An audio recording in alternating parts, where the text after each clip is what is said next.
Bonsoir tout le monde. Je peux commencer. On m'a donné le feu vert. Good evening, everyone. My name is Antonia Maioni. I am the Dean of the Faculty of Arts at McGill University. Before we begin tonight, on this momentous occasion, now becoming an historic occasion at McGill, almost in our 10th year of the Cundill Prize, I'd like to share a little information about it. The Cundill Prize came to McGill under my predecessor, Dean Manfredi, and was Sherpa'd last year and this year by Interim Dean Hudson Meadwell. I'd like to thank them both for doing that.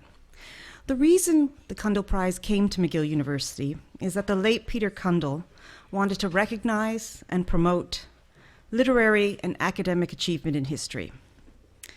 And because of that, he established the McGill Cundill Prize in Historical Literature to be offered each year by McGill University to an individual of any nationality and from any country who has published a book that has been determined to have had, or likely to have, a profound literary, social, and academic impact in the area of history. And this is why the prize itself is administered through the McGill Institute for the Study of Canada, but is also in partnership with the Department of History, one of our oldest and most storied departments here at McGill University. The university grants a grand prize of $75,000 US, so therefore I'm not quite sure how much that makes today, but it makes more than $75,000 Canadian. And in addition to the grand prize, there were two Recognition of Excellence prizes of $10,000 US each. The recipients of these prizes are selected by an independent but very hardworking jury of internationally distinguished and qualified individuals selected by the university. And I'd like to thank the members of the jury this year and also of previous years for having done such great due diligence in that position. The prize itself, now that it has a history of almost 10 years, has an interesting and tremendous legacy. It has spotlighted authors from a variety of regions, including Stuart Schwartz, Lisa Jardine, Dermot McCulloch, Sergio Luzzatto, Stephen Platt, Anne Applebaum, Gary Bass, and the 2015 winner, Susan Patterson. As has been the tradition, the grand prize winner agrees to come to Montreal in October rather than January, you're very lucky, to deliver a public lecture, which brings us here together at the McCord Museum this evening.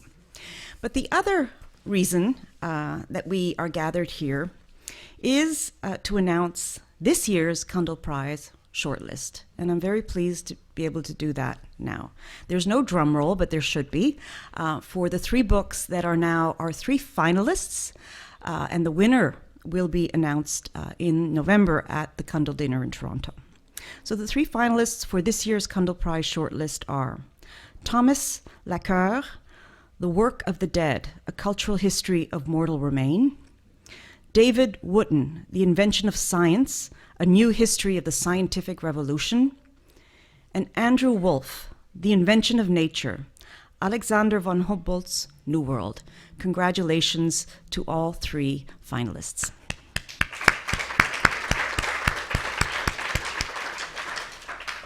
Susan Patterson was in this position a year ago as these finalists were announced, and we're so very glad that she has been able to make it to McGill to deliver this lecture. And I'd like to now invite my colleague, Professor Elizabeth Elborn from the Department of History and Classical Studies, to introduce our speaker. Thank you.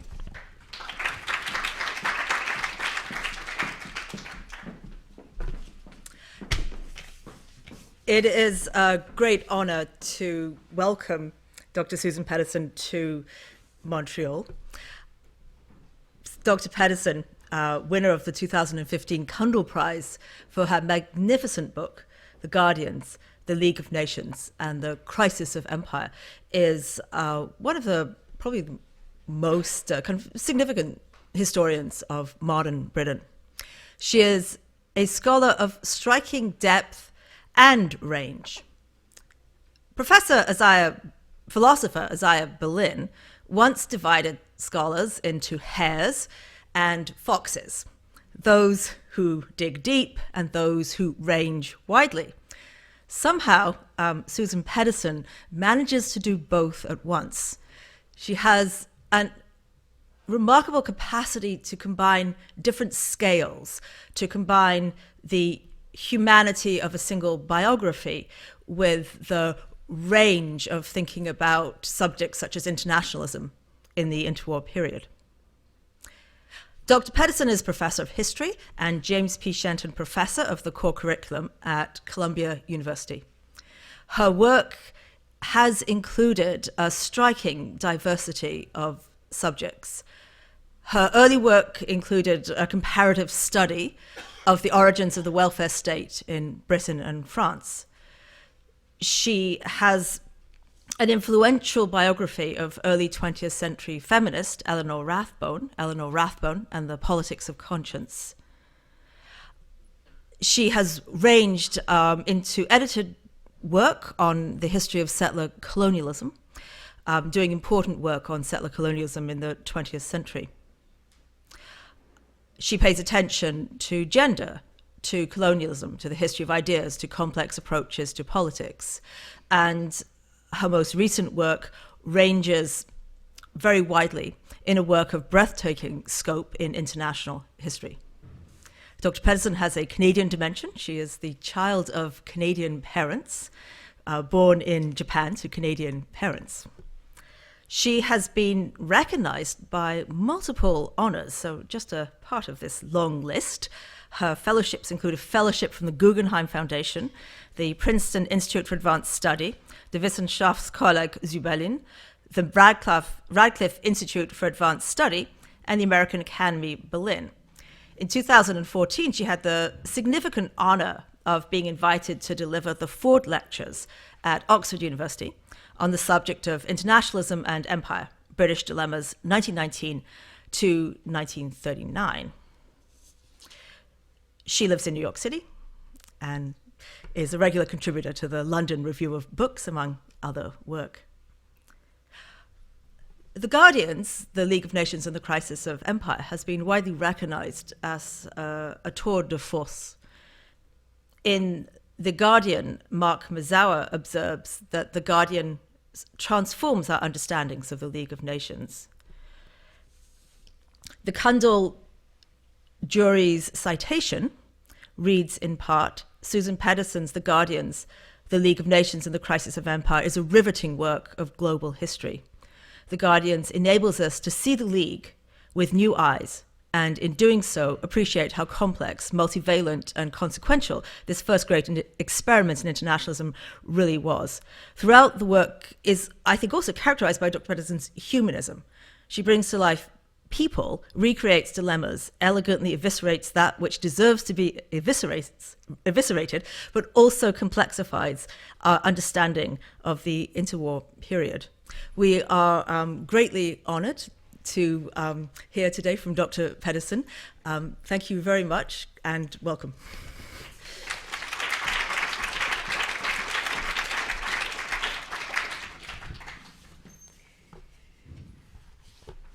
So I think first I just want to say thank you so much for coming and to thank Peter Cundill for this act of faith in endowing a prize for people who are actually so enthusiastic about writing history that we do it for nothing.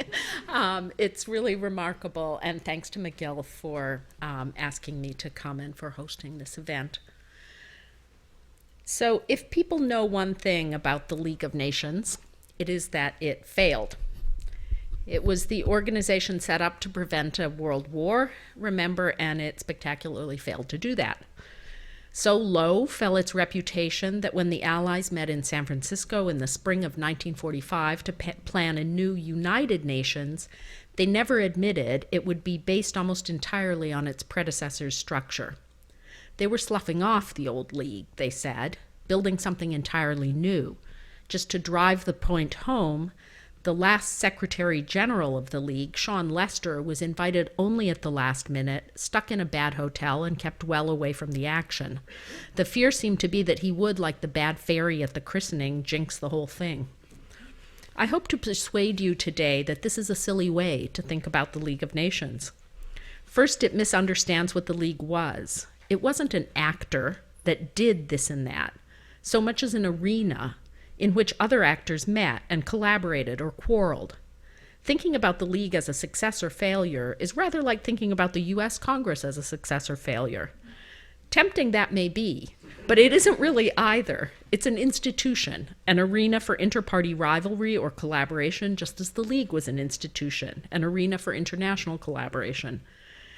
Yes, that inter-party or international collaboration succeeds on some questions and comes apart on others, but shifting praise or blame away from actors to an arena doesn't just weirdly anthropomorphize what is a space. It also blinds us to much other activity besides peacekeeping going on there.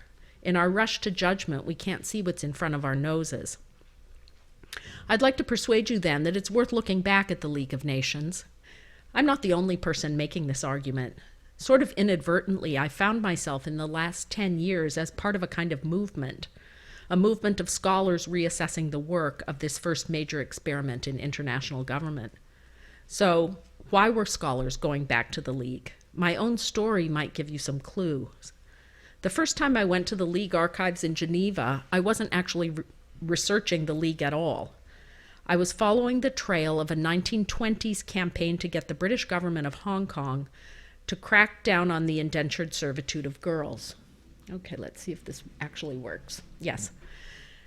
Now, humanitarians at the time insisted that these girls, known as Mui Tsai, were slaves, but they had no luck convincing the colonial office or the Hong Kong government of this view. But then campaigners recalled that the League Covenant had committed all signatory states to work to stamp out slavery, quote, in all its forms. Might indenture be one such form, they wrote and asked the Secretary General. And in fact, as I discovered in the archives, the League did set up a slavery commission, and that did investigate the question, and it did conclude that indenture was a form of slavery. The most surprising discovery, though, was that the British Colonial Office didn't wait for that ruling. Making a 180-degree U-turn in the early 30s, the colonial secretary suddenly instructed the furious Hong Kong governor to outlaw the practice. This wasn't because the League forced the British government to act. It didn't have those powers. It was because the British government wanted to look good in Geneva. Now, for me, this little research project was just a byway. I was working on a biography of Eleanor Rathbone, a major British political figure between the wars, and sadly rather forgotten today. Rathbone exhausted herself with social and political service. She handled negotiations over the act that enfranchised women, ran the campaign that brought in family allowances, pressed to get more women enfranchised in the Government of India Act, became an outspoken opponent of appeasement, and virtually single-handedly ran 2 or 3 organizations to secure refuge for Spanish Republicans, Czech Social Democrats, and Jews threatened by Hitler's rise. Most of my research on Rathbone was done in the UK, but sometime in the mid-90s, I found myself on a plane to Geneva again, because Rathbone was also on the Child Welfare Committee of the League of Nations. And in that role, she was using the League exactly the way anti-slavery activists were using it. That is, she was getting League committees and officials to survey child welfare measures across the globe and then using their findings to embarrass her own government. By about 2000 then, I'd been to the League archives twice, and what I'd found there wasn't quite what I expected. The League wasn't some kind of supranational organization able to dictate to national governments, but it was having an effect anyway. Various people, national politicians, experts, campaigners, could use it as a resource to cause trouble or noise and put pressure on local or national politicians. The period between the wars was when European rule in the empire was especially under pressure. And I started to wonder whether when it came to empires too, the existence of the League might have mattered. So my third trip to Geneva was to check out the records of the mandates regime, which were indeed rich and fascinating. The mandate system, it seemed, was where a fierce debate over imperial rule happened, and that became my next project. But I wasn't the only person flying into Geneva to track down records of their favorite bit of the organization. The League archives, an out-of-the-way tiny room under the oversight of the UN library in the imposing Palais des Nations, seemed to be getting busier. Every time I went, I'd kind of sneak over and flip through entries in the register to see who else was spending a lot of time putting up with its crowded conditions and hard chairs. I ended up writing a long review about that new work, but that review was outdated as soon as I wrote it. So I then teamed up with Patricia Clavin, an economic historian at Oxford, and Davide Rodogno, an international historian in Geneva, to plan a gathering to bring together scholars working on the League. That conference happened in Geneva in 2011, and it was a really surprising event.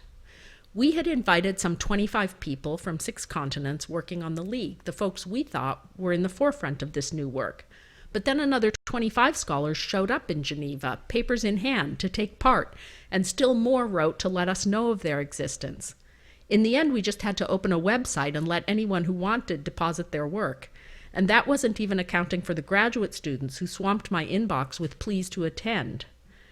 Soon there were 10 graduate students coming from the US, another dozen from the UK, a dozen from Swiss universities, and a dozen from Geneva and other continental universities.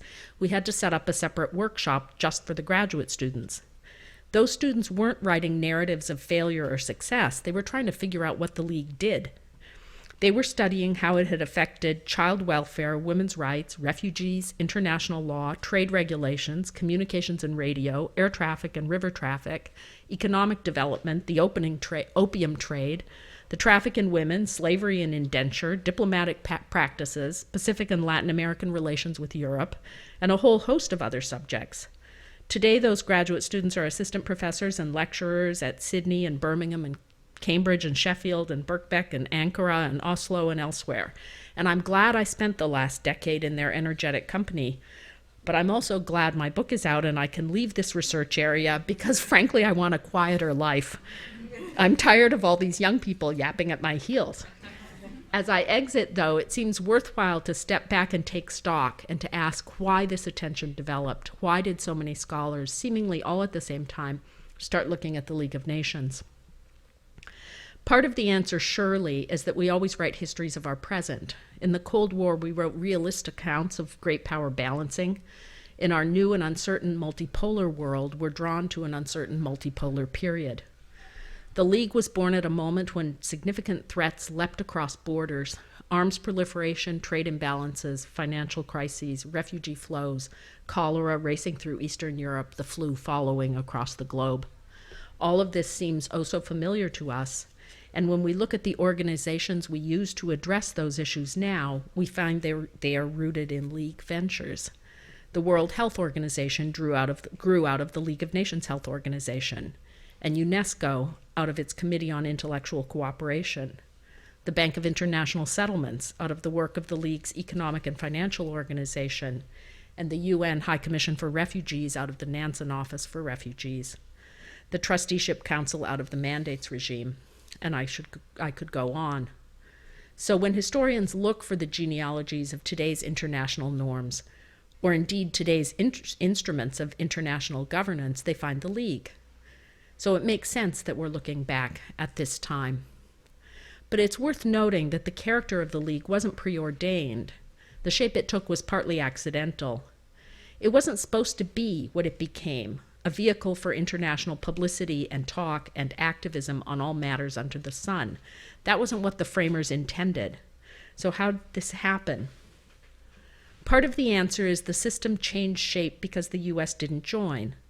Without the U.S., the League couldn't be primarily a great power alliance. But that's too simple an answer. A host of other pressures mattered too. I've already said the League is better seen as an arena than an actor. And when we get close to it, we can see that it's 5 actors in a way, or 5 arenas. It had a lot of interacting parts, and the interaction created what people at the time called l'esprit de Genève, the hopeful but pragmatic and problem-solving spirit of Geneva. So I think of 5 separate aspects to this League arena. The first is that the League was supposed to be a great power alliance, one aimed at preserving world and especially European peace, and also of stabilizing the imperial order. The founders at the peace conference thought of it that way. Here they are.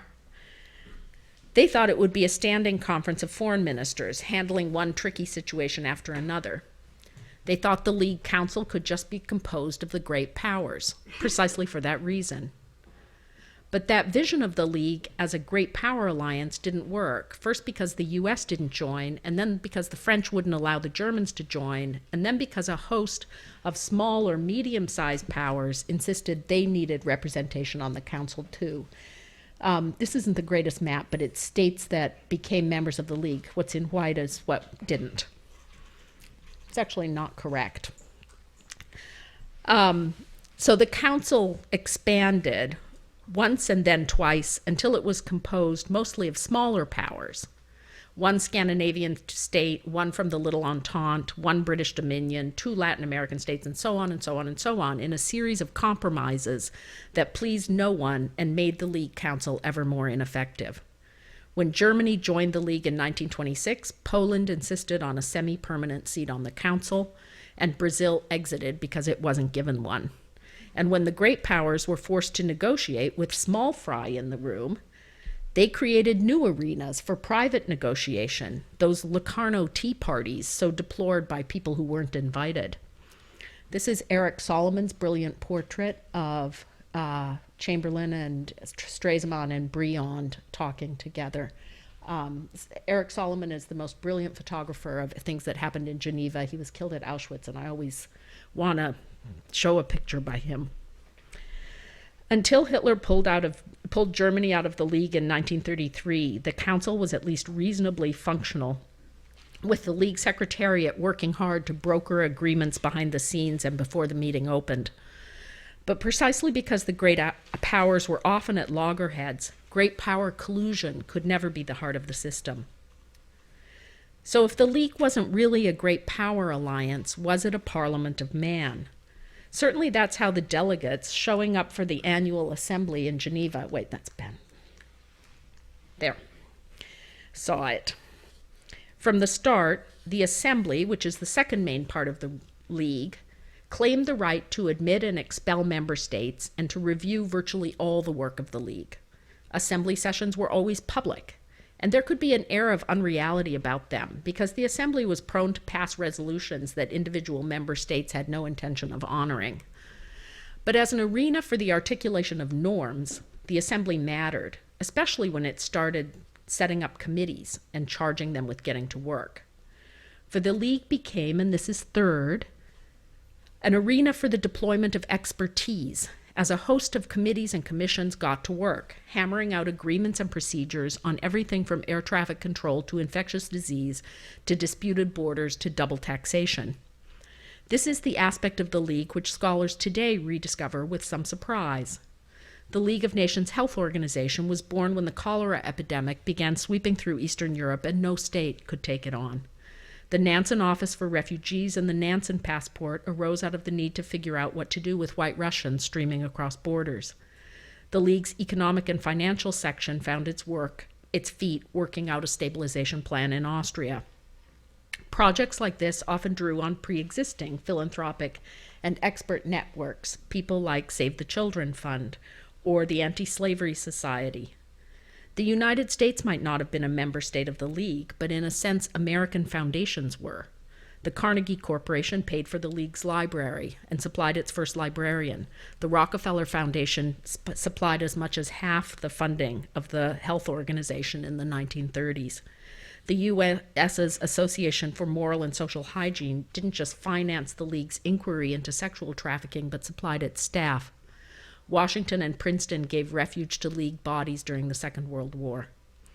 The international expert and the international NGO, ubiquitous parts of today's international landscape, gained flesh and definition in Geneva, so much so that international expert associations, trade unions, religious bodies, and feminist and humanitarian groups hired staff and set up offices in Geneva, becoming lobbyists to promote their aims.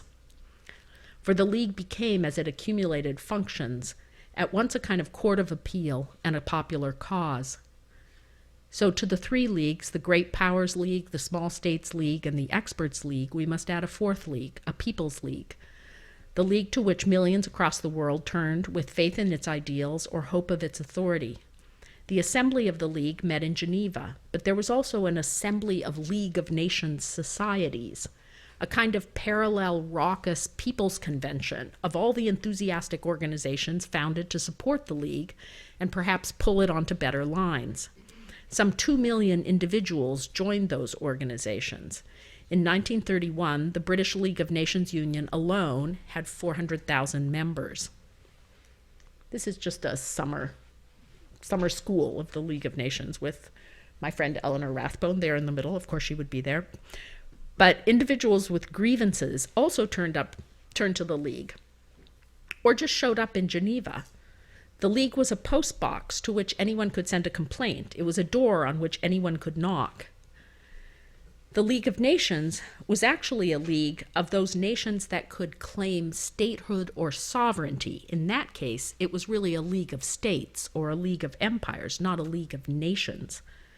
But plenty of would-be nations didn't get the message and showed up anyway to claim statehood or to object to the ruler they had been assigned. I hope you all know that in 1923, Chief Desgahay of the Iroquois Six Nations showed up to contest Canada's claim to represent his people. A few years later, Olaf Nelson of the Samoan Mau movement, that's him in the middle, arrived to request that the mandate over Samoa be removed from New Zealand. There are lots of these kinds of cases. Geneva was the scene of dramatic and heartbreaking protests, Stefan Lux shooting himself in the Assembly Hall in July 1936 to call attention to Nazi criminality and anti-Semitism and warn of the danger of appeasement, or Haile Selassie appealing in vain against the Italian conquest of his country and demanding justice. Now, petitioners and protesters of this sort virtually never got what they wanted. For the League was one fifth and final thing, a bureaucracy, and bureaucracies just don't work that way. But nothing about the League is so significant as the fact that it had a staff, the first international officialdom.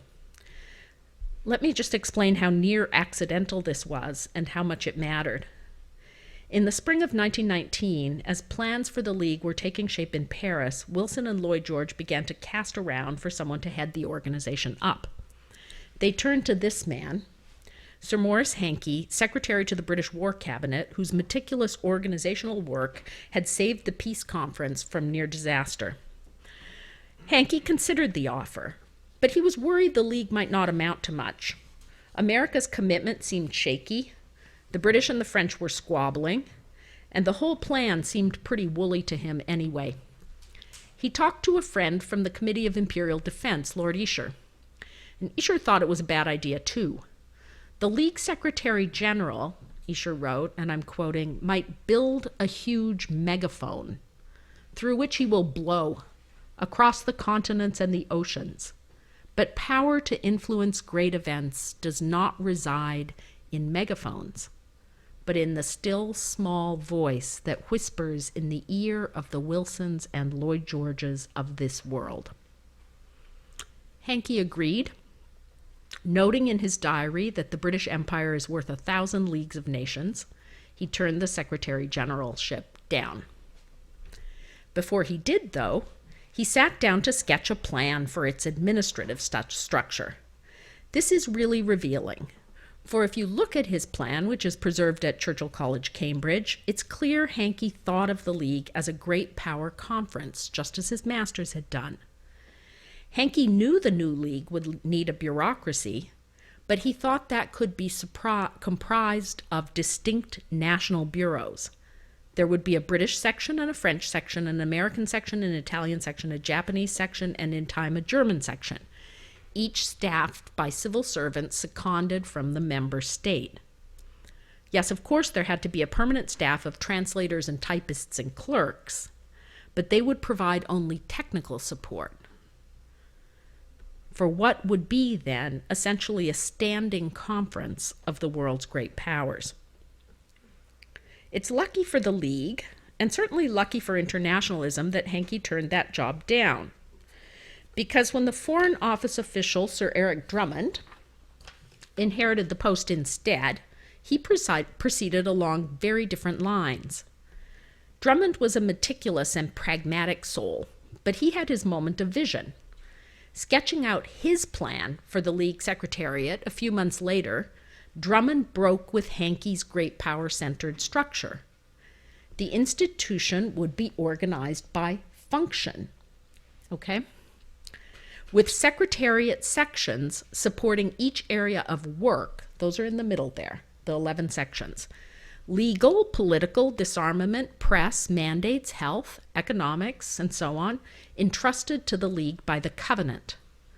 Those sections would be staffed, moreover, not by civil servants seconded from national bureaucracies, but by an international civil service, one open to women as well as men, one owing loyalty to the Covenant alone. And people working for the League took a loyalty oath to the Covenant.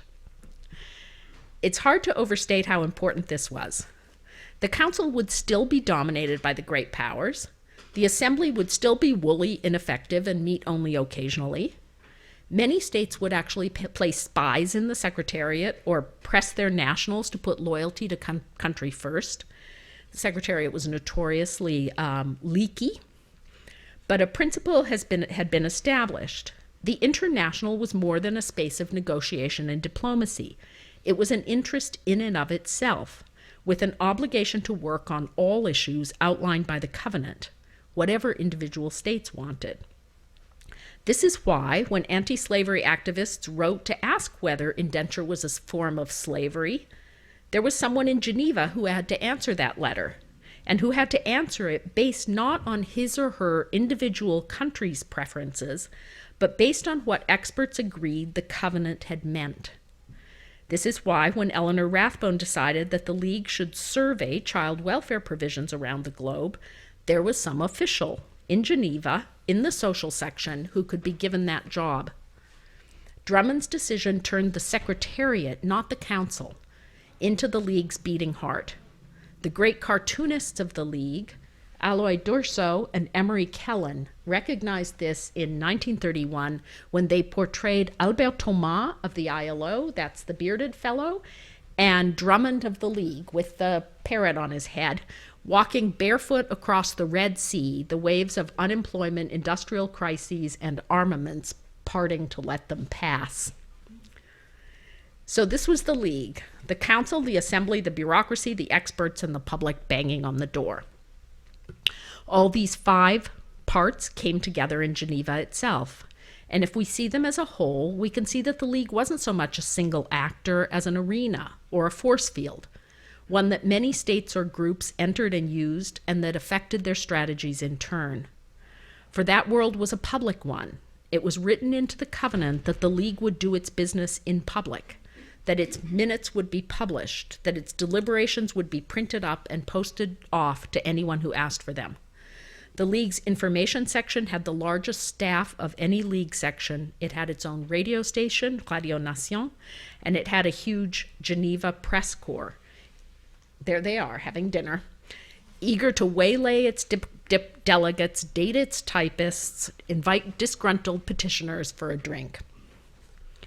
This complex structure and the publicity around it had effects.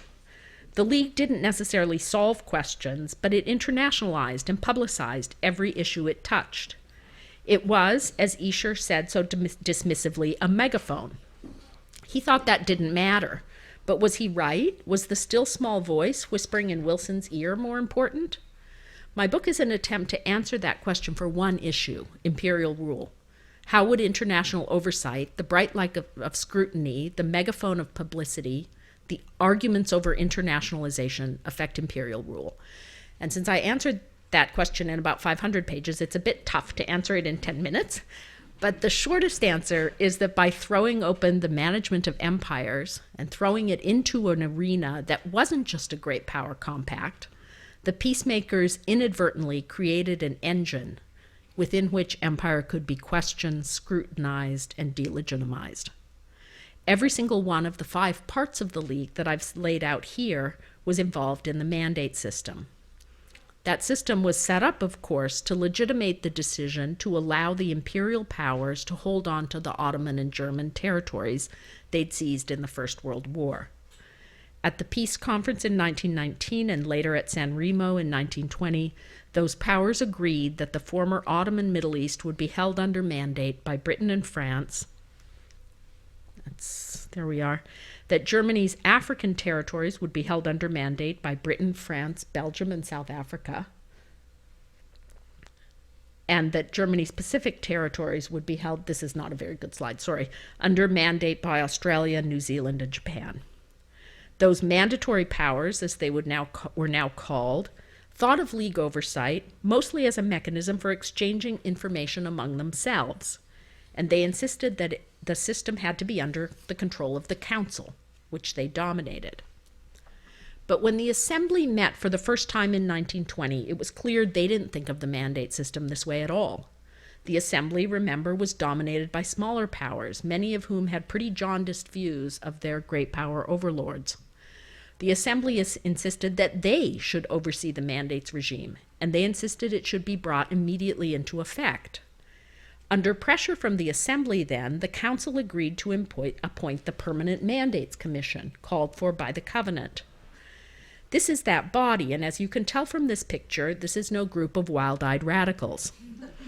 With the exception of the woman, put on at the insistence of the Assembly to represent women, most of the members were former colonial governors, and all but the Japanese member were white Europeans.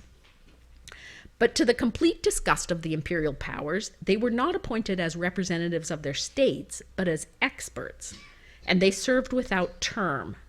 So they proved much more outspoken and troublesome than the Allies ever expected, mostly because they spent their time trying to catch the other guy out, right? So the French were dedicated to delegitimizing the British and the British to exposing the French, and on and on. The commission, in turn, was supported by this diligent group, now 5, soon 10, the staff of the mandate section.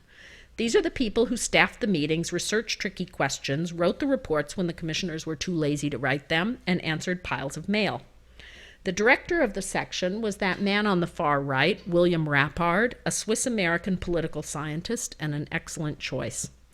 Professor in Geneva, a former instructor in government at Harvard, Rappard was effortlessly trilingual, had friends all over the world.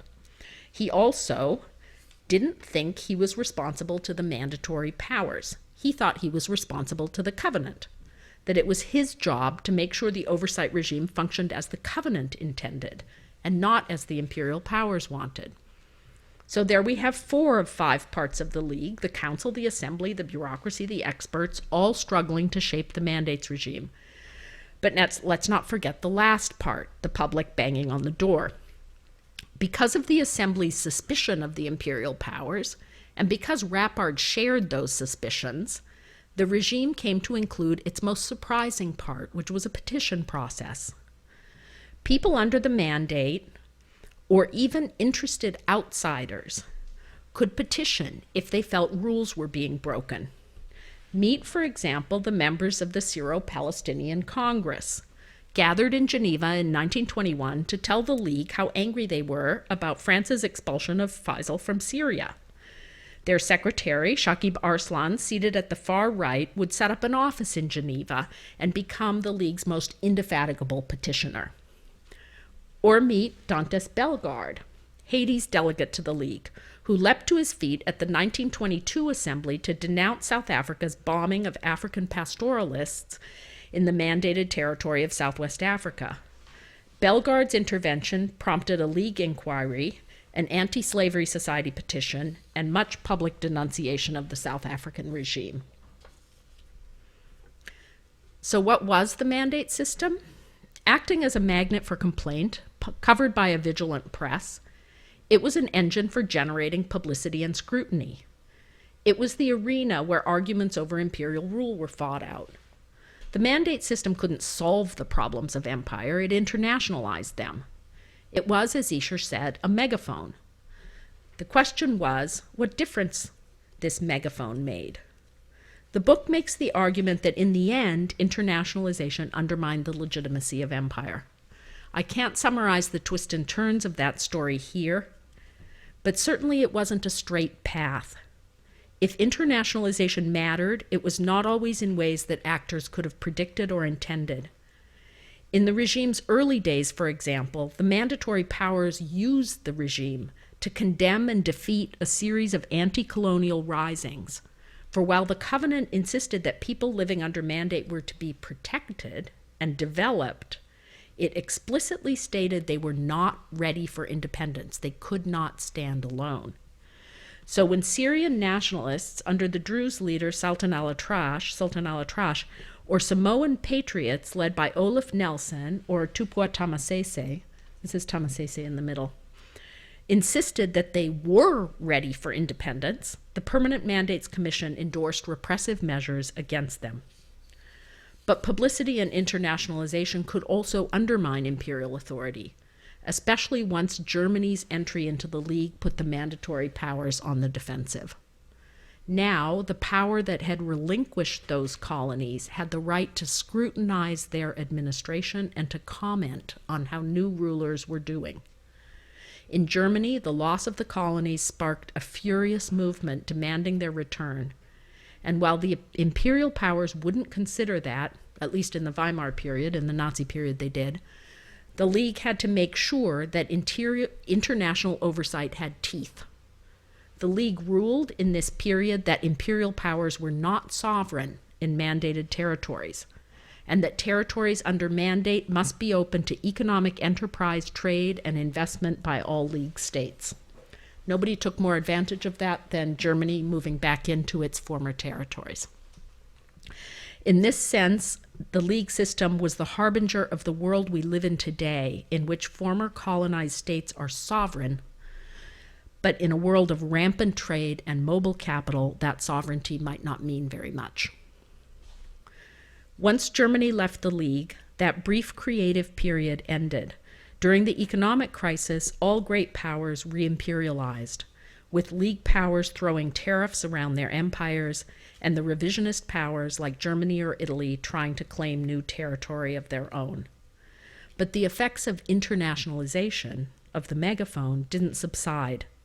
Even outside the League, Germany worked hard to destabilize the mandated territories.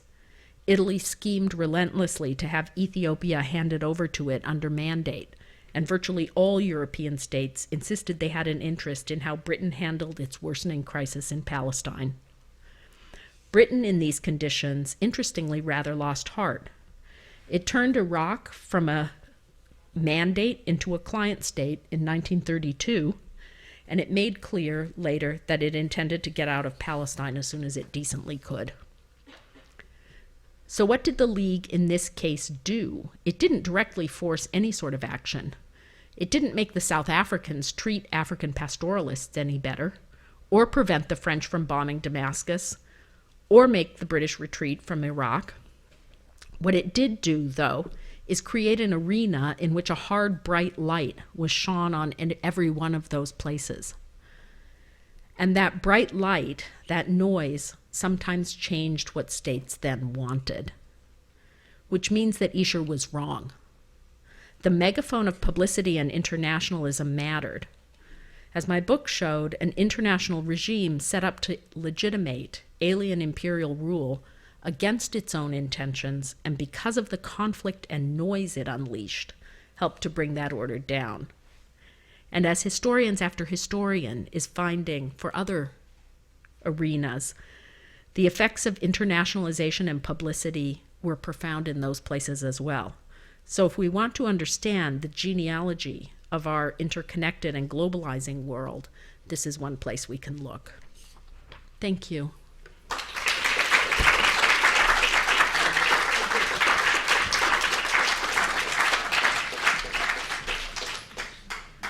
Thank you so much. Dr. Patterson has kindly agreed to take some questions if anybody wants to ask questions. Yes. Thank you. Okay. You've suggested that the League was certainly a partial success because of its internationalization of issues which otherwise would have been neglected or delayed. Is it possible that partial successes are really the worst form of failure because they raise expectations without providing the opportunities or instruments to realize them? And so instead of problems being solved, they just keep on being dragged out indefinitely, which is one of the problems with our United Nations today. It isn't significantly much different than why we have morasses like Syria. So I'm not quite sure how to judge partial successes. Thank you. I think what I was trying to argue is that success and failure isn't the right way to think about how international organizations work. I appreciate the desire for people to want to do that, but I'm a pessimist by nature. That's part of it. So I'm always delighted with, I think, what you would call partial success. I don't think any of the problems that are dealt with either by the League of Nations or the United Nations are ever solved, right? There's no such thing. They recur. There are ongoing, we're never going to have a world in which, for instance, we don't have refugees. The question is, do we have a regime that is capable of dealing with, at different points, refugees? We'll never have a world when we don't have cross-border health hazards and risks. We'll never have a world where we don't have transit and communication. Do we want to have international organizations that posit temporary and partial solutions to those things? I mean, in the case of the League, it was things like, can there be river traffic on the Danube, or does every single state have the right to levy a toll, right? Somebody has to work that out, and international organizations are what does it, right? So my own sense is, it isn't success or failure. It's not a meaningful, it's that those problems exist and they will be addressed, right, by somebody. The League was what addressed them in the interwar years. What if the US had joined, and what was the nearest it was to doing so? Yeah, that's a very interesting question. I just got into a fight with someone on H. Diplo about what would have happened with the League of Nations had the US joined. These are counterfactuals, and I'm not a counterfactual historian. I don't really think that way, but if I were to think that way, so first of all, you have to posit that the U.S. would have a different kind of politics. So it's not going to go sclerotically back and forth between one position and another, but is going to actually be able to conduct its foreign policy in a reasonably consistent way. So let's assume that, which is kind of a big assumption. But if you assume that, what you would have had is a more effective, great power-centered league, something actually closer to the Security Council. The one crucial difference is the Security Council's the individual veto on the Security Council, which the League didn't have. That allows the UN not to deal with things that a set of great powers aren't willing to have it deal with. The problem with the League is it had no way to say that. I mean, that's one problem if you were a realist. So had the US been in, it probably would have been more realist in the way it worked.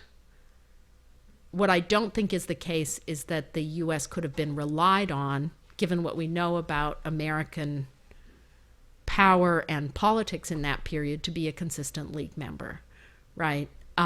Most of if you look at what happened to the League, what's interesting is that, is how hard it is to have status quo states stick by it, right? So, Japan, Italy, Germany, in and out, everybody's trying to get what they can out of it. And would the US have been able to run things differently? I don't know. Not really. I don't think so.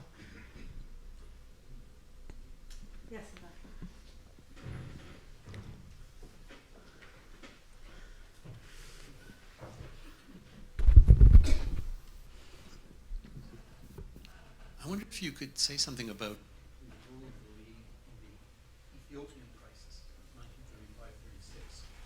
And there's a view certainly in Italy still today, that the League imposing of sanctions on Italy was an important step in alienating Italy from the victorious allies of World War I and driving towards the Mussolini's alliance with Hitler.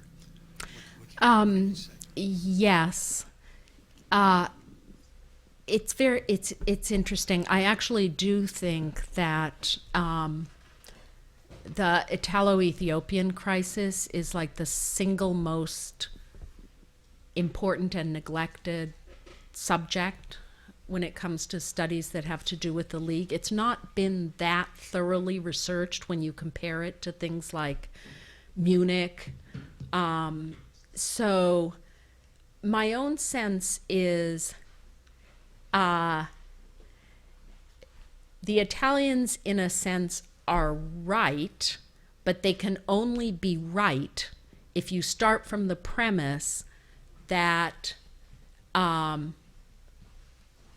maintaining the rights of great powers to rule who they want, where they want, is going to be the foundational principle. In other words, what this is a League of Empires, and we're just going to divvy everybody else up, right? If you're willing to say that that's what it is, Italy has a case, right? Otherwise, what's their case? They attacked another member state of the League. They have no case. Morally, they clearly have no case. Their view was that if it's okay for France and England to continue having African colonies, what about Italy? I mean, Italy has African colonies. But Italy has African colonies. I mean, what you get in 1919, look, what you get in the Italo-Ethiopian conflict, I understand that argument, and it's all over the place. And the Italians are making it, and they persuade, of course, the French, who are desperate to make sure that Italy stays in, because for the French, the game is entirely about the coming problem with Germany. So, nevertheless, Italy supported Ethiopia's entry into the League of Nations as a sovereign state. And if it's going to support Italy's entry into the League as a sovereign state, it can't turn around and say, actually, I changed my mind, you're really a colony. So, it's it isn't, it's the contradictions are just too extreme in the case they're putting forward. But it is you've captured perfectly the tenor of the time, which is, we're re-imperializing. Everybody's going to have a hinterland. Everybody needs to have colonies. The British and the French have a lot. Why shouldn't we have more? They're obviously declining powers. Let's do that's why the single most interesting part of doing the research for this, I thought, was rediscovering how absolutely central the concept of colonial repartition was in the late 30s. So that Neville Chamberlain did eventually, make a deal over the Sudetenland, but that's not what he was aiming at earlier in 1938. The aim was to get Hitler to exchange a repartition of all African territories south of the Sahel, to put them all in a pot, divide them all up, and hand them out all over again, and that would secure peace in Europe. Right? I had, when I saw the map of the world there, I noticed all those countries right across the whole spectrum. Was China and Japan in the League of Nations? China and Japan were members of the League of Nations. I'd like to bring up the fact that Peter Cundill, I knew him, he was one of the early investors in the Far East and very successful, and thanks to him we got this magnanimous prize. So it all fits together. Right. But, so why were they in there? Because they didn't do much. I mean, China wasn't what it is today, obviously, but or Japan, of course, obviously was a belligerent. Could you say? Well, China and Japan. Japan is conceived of from the start as one of the great powers. They have all of the essentially great powers coming out of Versailles have an undersecretary general as a kind of formal position in the League. Inatsu Nitobe, who was a Japanese internationalist, was a very, very important figure and was the head of the Committee on Intellectual Cooperation. So they're very important. The Japanese and the Chinese are actually within Geneva playing a game against each other in this other arena. So they're trying to line up alliances, and they're not, I mean, the League has a problem in that it is European, very heavily European. So we think of it as the predecessor to the United Nations. The other way to think of it is as a predecessor to the European Union, right? But it's aware of its kind of like world difficulty. So they're always, a third of the League member states are Latin American states. And Drummond, although he hates to travel and he doesn't think that he should have to do this, makes these like Latin American tours to try and explain that we care about Latin America too. And there's a similar kind of move that happens in East Asia where things like health work is oriented towards East Asia. There's an early development mission to China that is run by the League. So it's kind of incipient in its global reach, but that's not negligible. Yes, Dr. Mahoney.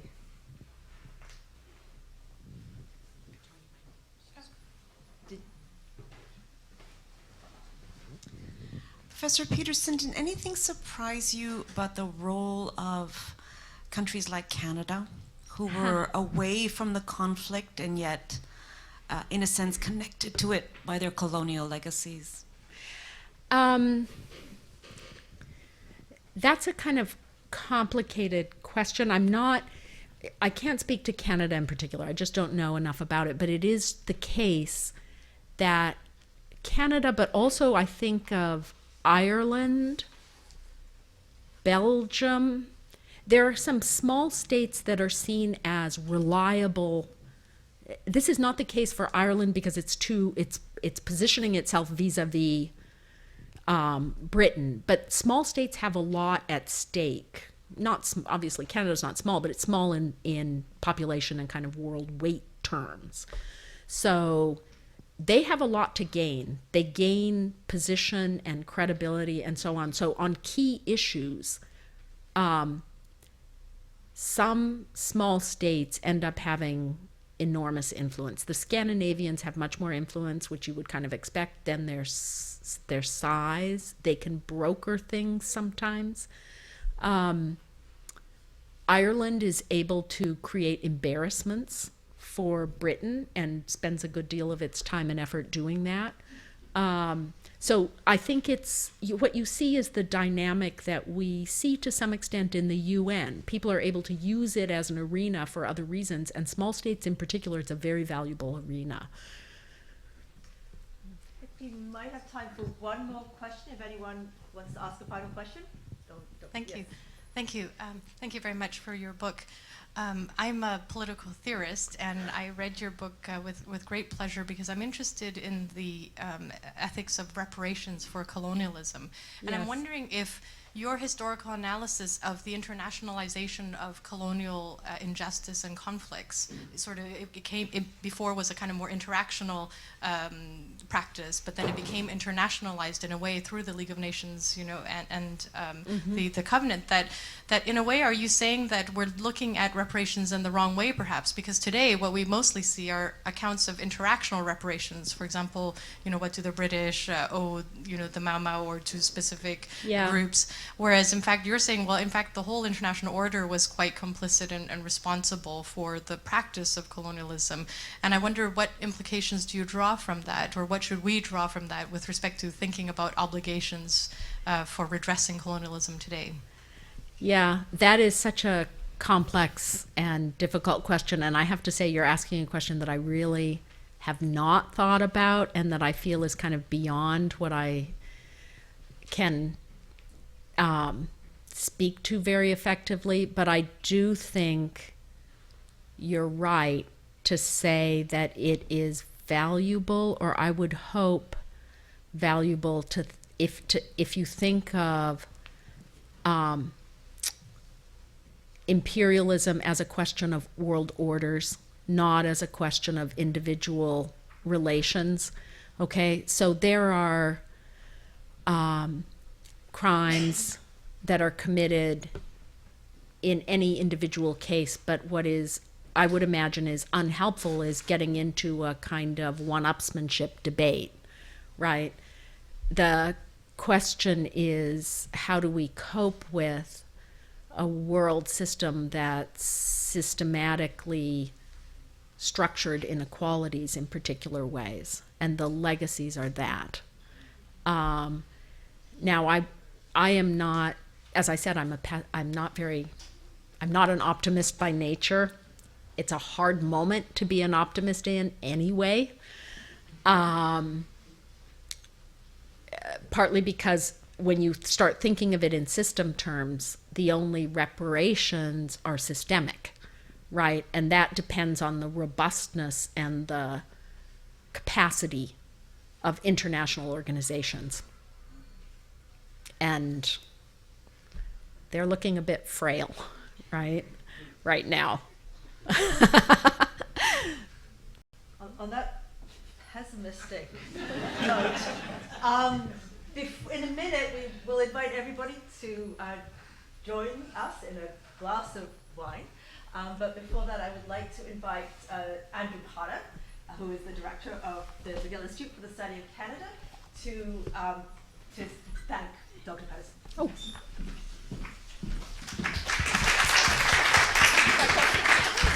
I can stand. You can do whatever you want. You're the guest of honor. I'd like to thank you on behalf of this fantastic audience for this really, really interesting lecture. And the Cundill Prize offers you, in addition to whatever else you might have received, a plaque as a token of its appreciation for your lecture and for being the 8th Cundill winner. I'd like to thank the audience for coming tonight. And in addition, before we go, I'd like to thank and to take a moment to acknowledge the staff at the McGill Institute for the Study of Canada, who have put an enormous amount of work into this prize on an annual basis since it launched in 2008. MISC has assisted the Dean of Arts in the administration of the Cundill Prize in historical literature at McGill University. And I'm quite new to the Institute, but it became clear when I arrived that it's a labor of love for the staff, but it also is a labor. And some of them are here helping out, and they deserve a big hand for all the work they do.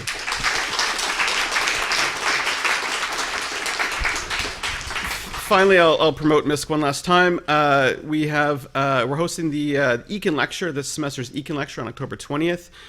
Dr. Karen Murray, who is sitting right here in the front, will deliver this term's lecture titled The Shubenacadie Residential School and the Dream of Modern Statehood, and we hope to see you there. That's on the 20th of October. So thanks a lot. Please join us for a cocktail in the foyer. That was really interesting.